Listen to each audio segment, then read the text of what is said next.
उनके कार्यकाल में कोई भी है ना, पटवारी, पाटिल, देशमुख, कुलकर्णी, ऐसे देशपांडे, ऐसे कोई भी जो वतनदार है वो वतनदारी पद्धत उन्होंने बंद की थी। ना खुद को किसी सगे सोहरे को उन्होंने दिया था, ना किसी और को उन्होंने दिया था। वतनदारी पद्धत बंद करने वाले हमारे राजा थे। बीच में कोई नहीं, राजा और प्रजा, डायरेक्ट प्रजा के पास पैसा जाता था। टैक्स वसूल करना है तो प्रजा से वसूल किया जाता था।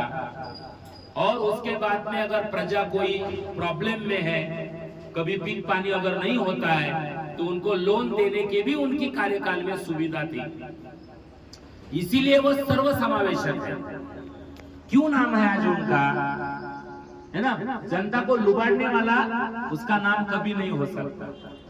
वो जनता को सेवा देते थे। अगर जनता कोई प्रॉब्लम में है तो उनको छूट भी देते थे। इस प्रकार का उनका जो मैनेजमेंट है वो हमें देखने को मिलता है। बहुत सारे डैम भी उन्होंने जो बनाए थे। पाणी आडवा पाणी जिरवा ही जी संकल्पना है ना आपली, वो छत्रपति शिवाजी महाराज ने शुरू की थी। अभी मैंने कुछ तो साइंस में हमारा एक लेसन था, देखो उसमें बताया था आपको डिफॉरेस्टेशन वगैरह के बारे में। जब मैं बता रहा था तो मैंने आपको बताया कि हमें पानी वगैरह सेव करना चाहिए, किस प्रकार हमारा वाटर हार्वेस्टिंग करना चाहिए। तो ये हार्वेस्टिंग का उन्होंने स्टार्ट किया था, छत्रपति शिवाजी महाराज ने स्टार्ट किया था, जिसका अनुकरण हम अब करते हैं। 400 साल पहले हमारे राजा ने जो हमें बताया था वो आज हम करते हैं। इसका मतलब कितनी दूरदृष्टि उनकी होगी, ये हमें देखना पड़ेगा, देखना होगा। और उनके कार्यकाल में बिल्कुल भ्रष्टाचार नहीं था।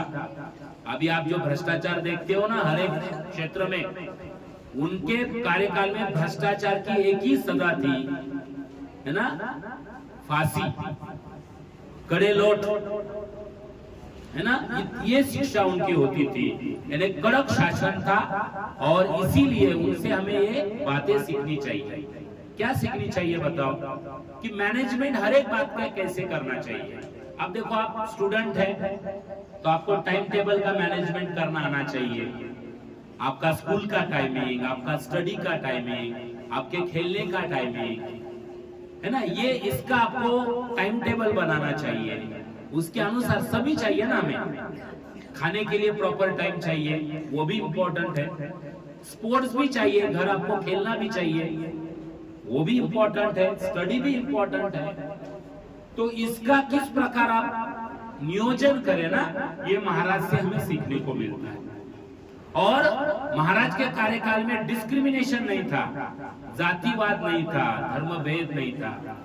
महाराष्ट्र के सिक्युरिटी गार्ड खुद मुस्लिम समाज के थे। सिक्युरिटी गार्ड, बॉडीगार्ड, महाराजांचे बॉडीगार्ड जे होते ते मुस्लिम समाजाचे होते, हिंदूचे तो होतेच, सगळ्या जातीपातीचे लोक होते। बघा ना आता तुम्ही, म्हणजे तानाजी मालुसरे असतील, बाजीप्रभू देशपांडे असतील, मुरारबाजी देशपांडे असतील, असे बाजी पासलकर असतील, असे कोणतेही एक्झाम्पल जर आपण काढून बघितले तर सगळ्या जातीचे लोक त्यांच्याकडे होते। शिवा काशीद असेल, किती नाव घ्यायचे, होता जीवा महाले असतील, होता जीवा म्हणून वाचला शिवा ही मन प्रसिद्ध झाली, है ना।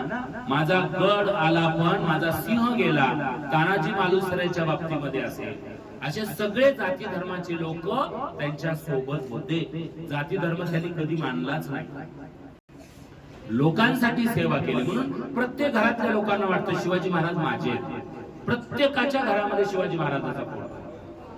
जो राजा सगळ्या लोकांसाठी काम करतो त्याचंच नाव होतं। जसे आपले प्रभू रामचंद्र होते, ते सगळ्यांचेच आहेत। राम तुमचे पण आहेत, राम आमचे पण आहेत, सगळ्यांचेच आहेत। तसे शिवाजी महाराज हे सगळ्यांचेच आहेत, सगळ्या जाती धर्माचे, सगळ्या पंथाचे, सगळ्या लोकांना आपण शिवाजी महाराजची जयंती सगळेजण साजरी करतात। कारण प्रत्येकाला वाटतं हे महाराज माझे आहेत। प्रत्येकाच्या जीवनामध्ये त्यांनी काहीतरी इफेक्ट केलेला आहे, काहीतरी परिणाम केलेला आहे, काही शिकवून गेलेत त्यांनी। आणि फक्त कार्यकाल त्यांना 50 वर्षाचा भेटला होता। माणसाचं जीवन 100 वर्षे असं मानतात ना, 100 वर्ष तर भेटणं गेले आजकाल, खूप कमी झाले.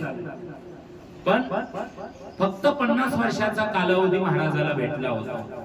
त्याच्यापेक्षा जर जास्त थोडा भेटला असता अजून, तर महाराजांचं राज्य महाराष्ट्रात, कर्नाटक मध्ये तर होतच, दिल्लीमध्ये पण त्यांचं तख्त होतं, पण सगळ्या जगावर त्यांनी राज्य केलं असतं जर त्यांना कमीत कमी अजून 10 वर्ष भेटले असते. पण तरी त्यांनी जे आपल्याला शिकवलं, जे त्यांनी आपल्याला समजावून सांगितलं, ते गुण आपल्या विद्यार्थी जीवनामध्ये आत्मसात करा आणि पुढे जा आणि त्यांना आपला रोल मॉडेल बनवा. म्हणजे आपण जातीभेद करणार नाही, धर्मभेद करणार नाही, कष्ट करू, आई वडिलांची सेवा करू, मेहनत करू, लोकांची सेवा करू. आपला जन्म सगळ्या गोष्टीसाठी झालाय. जीवनामध्ये आपण आलो ना, संत तुकारामांना सांगितलं होतं की आपलं कुटुंब पण सांभाळा, प्रपंच पण सांभाळायचा आहे आणि सेवा पण करायची आहे. बरोबर आहे. तर ह्या गोष्टी बऱ्याचशा महाराजांकडून शिकण्यासारख्या आहेत. आज आपलं 3रा दिवस आहे हा, ज्याच्यामध्ये आपण महाराजांचे काय गुण आपण शिकू शकतो त्या संदर्भात बोललो. अजून आपल्याला पुढे नंतर फॉरवर्ड पण जायचंय. छत्रपती शिवाजी महाराज की जय. जय भवानी, जय भवानी, जय भवानी.